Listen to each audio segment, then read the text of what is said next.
আওয়ামী লীগ সরকারের পতনের পর হিন্দু বসতিগুলোতে ভয় ও আতঙ্কের পরিবেশ তৈরি হয়। এ সময় জামাত ইসলামীর নেতারা সেখানে গিয়ে নিরাপত্তার আশ্বাস দেন, সহযোগিতার প্রতিশ্রুতি দেন এবং নিয়মিত যোগাযোগ রাখেন। ঝিনাইদহের শৈলকুপা উপজেলার সনাতন ধর্মাবলম্বীরা জানান, এমন সহায়তা অন্য কোনো দল থেকে তারা তেমন পাননি।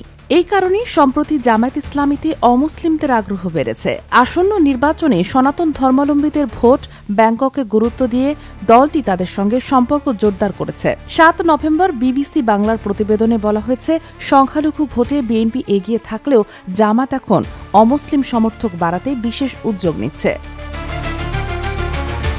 সম্প্রতি খুলনার ডুমুরিয়ায় জামায়াত একটি হিন্দু সম্মেলনের আয়োজন করে, যেখানে দলের সেক্রেটারি মিয়া গোলাম পরোয়ার প্রধান অতিথি ছিলেন।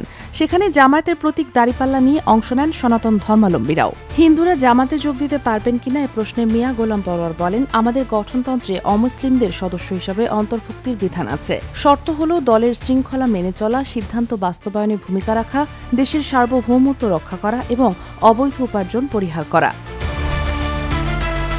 তিনি আরও জানান, জামায়াত সংখ্যালঘুদের ভোট ব্যাংক নয়, নাগরিক হিসেবে দেখছে এবং তাদের পাশে থাকতে চায়। ইতোমধ্যে বিভিন্ন স্থানে অমুসলিমদের নিয়ে আলাদা কমিটিও গঠন করা হয়েছে, যা বাংলাদেশের রাজনীতিতে এক নতুন দৃষ্টান্ত।